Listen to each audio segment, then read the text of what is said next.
Si on regarde les derniers résultats du recensement général agricole qui a listé l'ensemble des cédants potentiels, une des questions qui est mise en avant, c'est la question de la transmission.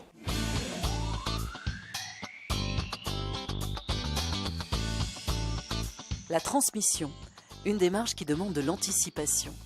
2 exemples en Aquitaine, dans les Pyrénées-Atlantiques et dans les Landes.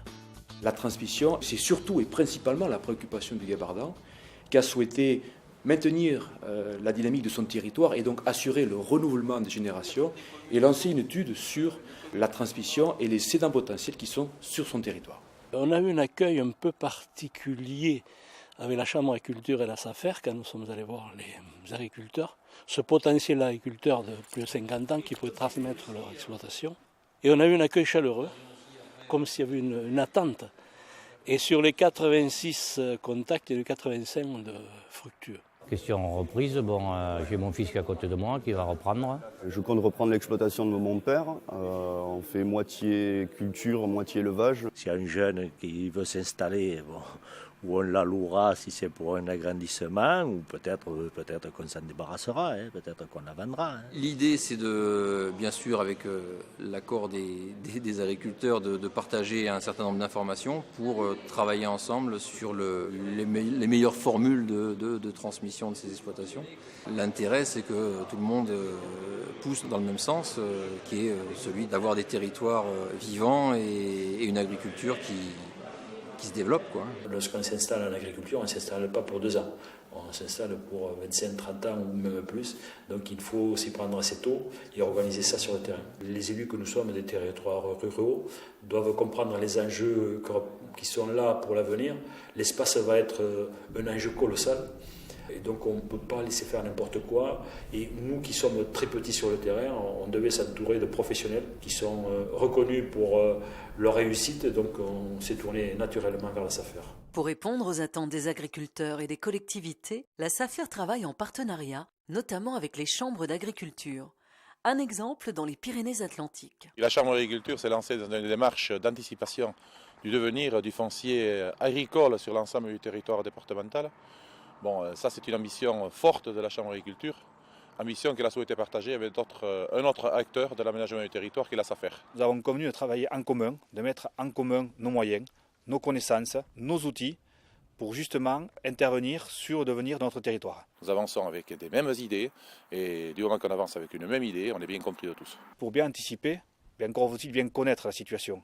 Et c'est bien l'objectif que l'on s'est fixé dans ces démarches territoriales, c'est justement d'identifier ces agriculteurs depuis 55 ans, qui sont-ils, quels sont leurs projets, et s'ils n'en ont pas, déjà les inviter à commencer à réfléchir au devenir de leur foncier, de sorte qu'on soit en capacité à avoir une vision la plus précise possible de ce que sera le territoire à échéance de 5 à 10 ans. Une projection qui s'appuie avant tout sur une concertation avec les premiers intéressés. À nous de mettre en place des règles, des façons pour transmettre ces exploitations vers des non-agriculteurs aujourd'hui. Alors nous savons que nous ne le ferons pas en masse, mais il faut que dans nos campagnes, on ait capacité à en mettre un ici, un là, pour montrer aussi que le monde agricole est ouvert. On a cette fierté, c'est vrai que d'être même l'un des leaders au niveau national sur l'installation. Nous avons encore cette année réalisé 147 installations aidées. Donc c'est quand même un chiffre vraiment très, très, très important. Ces chiffres ne se démentent pas.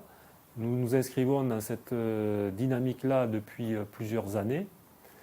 Nous avons la chance d'avoir sur le département une agriculture qui est extrêmement diversifiée et donc extrêmement solide par rapport à la conjoncture. S'adapter à une conjoncture spécifique à chaque territoire, c'est bien l'ambition des réunions d'information, des diagnostics et enquêtes, étape indispensable pour répondre ensemble à l'enjeu de la transmission.